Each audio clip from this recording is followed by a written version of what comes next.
Subscribe करें और देखें एक दिल दहला देने वाली हॉरर स्टोरी। बिना घबराए बेल आइकॉन प्रेस करना ना भूलें।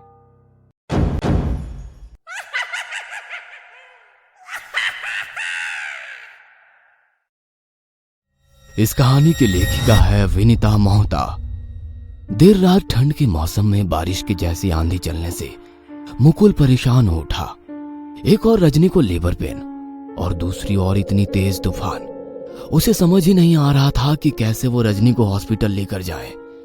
जैसे तैसे उसने कार निकाली, अपनी बाहों का सहारा लेकर रजनी को कार में बिठाया ही था और खुद ड्राइविंग सीट पर बैठकर कार चालू करी तो आंगन में लगा हुआ पीपल का पेड़ भड़बड़ा कर गिर गया। रजनी की शादी को 5 साल हो चुके थे। पति और पत्नी दोनों की मेडिकल रिपोर्ट नॉर्मल थी। उसके बावजूद भी रजनी को मां बनने का सुख नसीब नहीं हो रहा था। देखिए, आपकी सारी रिपोर्ट नॉर्मल है। कई बार मेंटल स्ट्रेस के कारण भी प्रेगनेंसी कंसीव करने में प्रॉब्लम होती है।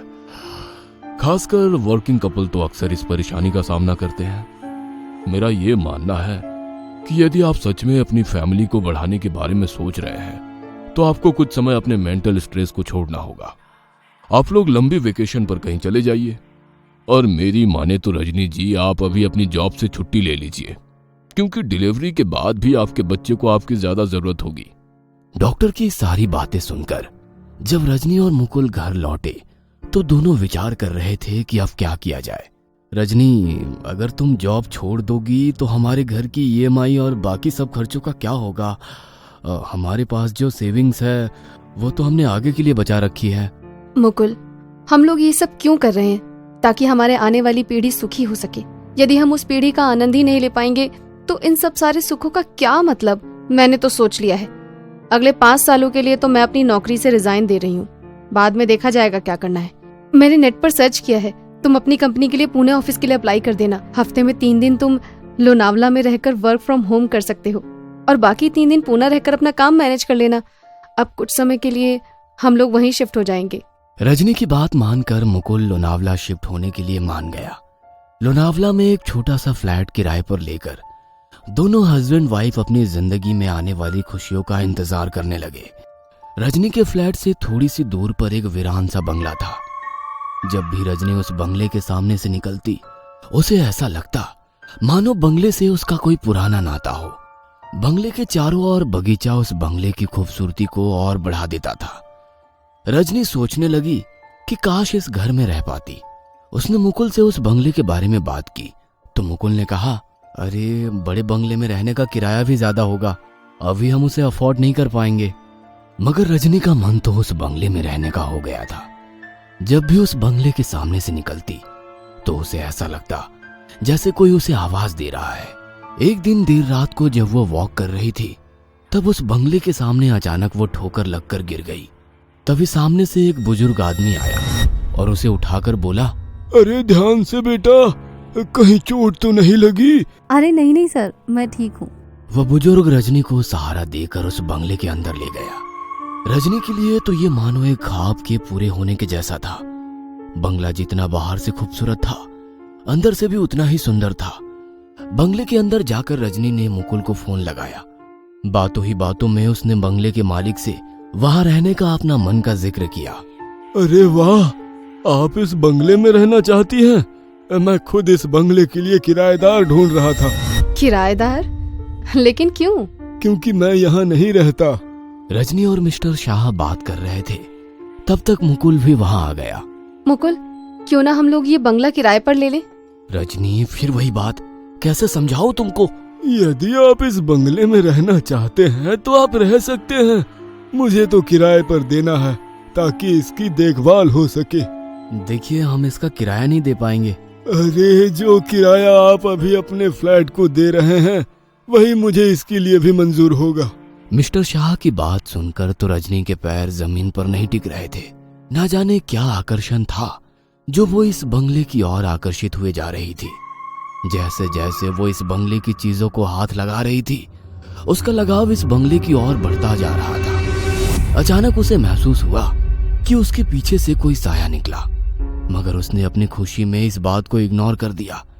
रजनी और मुकुल दोनों इस बंगले में शिफ्ट हो गए।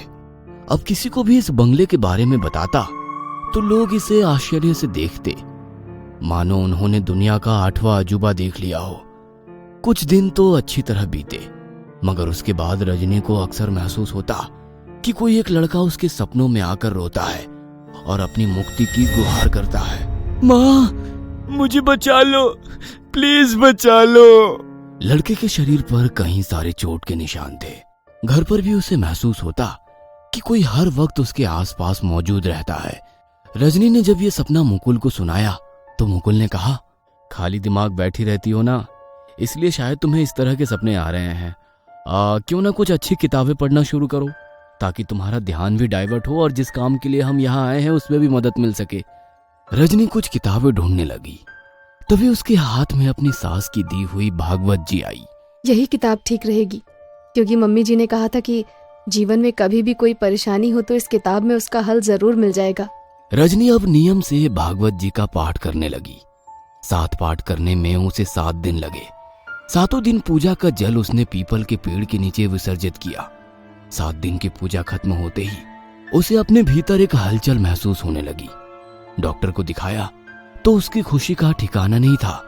रजनी मां बनने वाली थी। अब तो मुकुल उसका और ज्यादा ध्यान रखता। वह लड़का जो अक्सर उसे परेशान नजर आता था, अब शांत भाव से उसकी ओर देखता था। रजनी के मन में उसके प्रति ममता का भाव जागृत हो गया। वह उसे अक्सर दुलारती रहती। मुकुल को समझ नहीं आ रहा था कि रजनी के बदले हुए व्यवहार के पीछे क्या वजह है। वह खुश था कि रजनी अपने जीवन की सबसे बड़ी खुशी पाकर खुश है। धीरे धीरे दिन बीत रहे थे। अब मुकुल के मम्मी पापा भी वहीं पर आकर रहने लगे। आखिर वो दिन आ ही गया जब रजनी को लेबर पेन शुरू हो गया। देर रात ठंड के मौसम में बारिश की जैसी आंधी चलने से मुकुल परेशान हो उठा। एक और रजनी को लेबर पेन और दूसरी ओर इतनी तेज तूफान। उसे समझ ही नहीं आ रहा था कि कैसे वो रजनी को हॉस्पिटल लेकर जाए।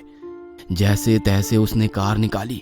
अपनी बाहों का सहारा देकर रजनी को कार में बिठाया ही था और खुद ड्राइविंग सीट पर बैठकर कार चालू करी तो आंगन में लगा हुआ पीपल का पेड़ भरभरा कर गिर गया। पीपल का पेड़ गिरने से जो अपशगुन हुआ, उससे मुकुल की माँ का दिल घबरा गया।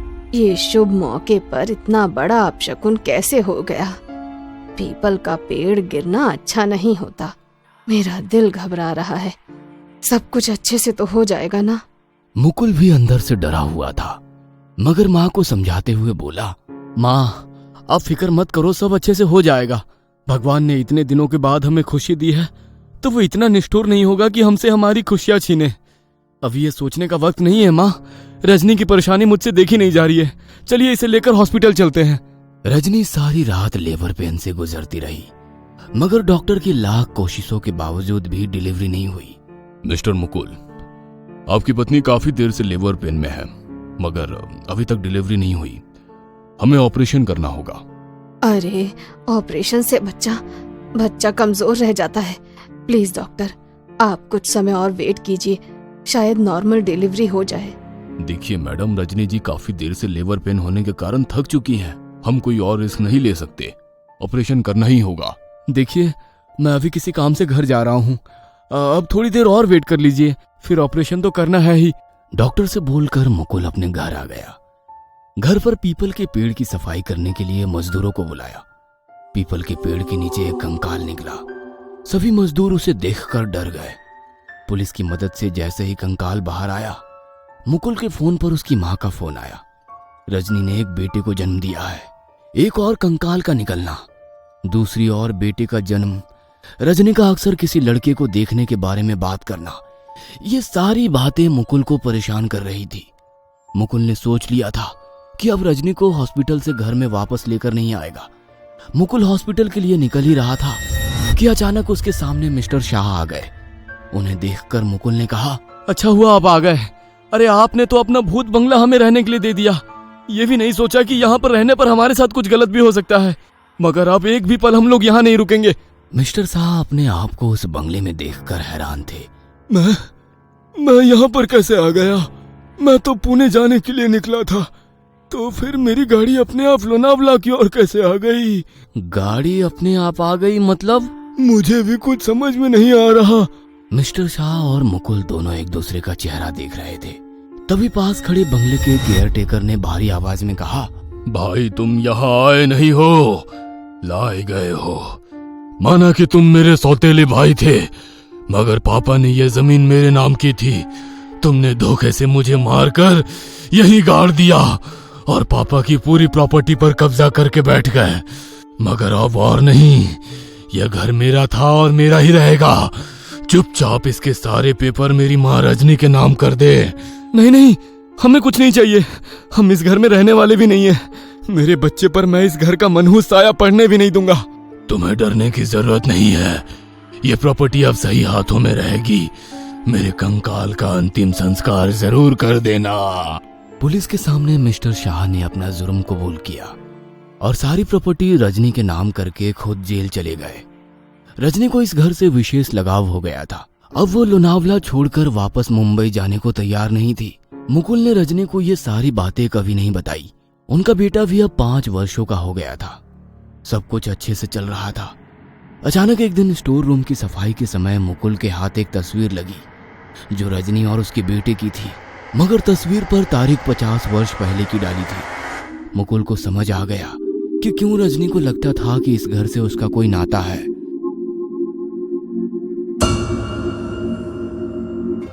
ये कहानी आपको अच्छी लगी हो तो हमें सब्सक्राइब करें, हमारा इंस्टाग्राम और फेसबुक पेज जरूर फॉलो करें। और हाँ दोस्तों, सब्सक्राइब करना भूलना मत।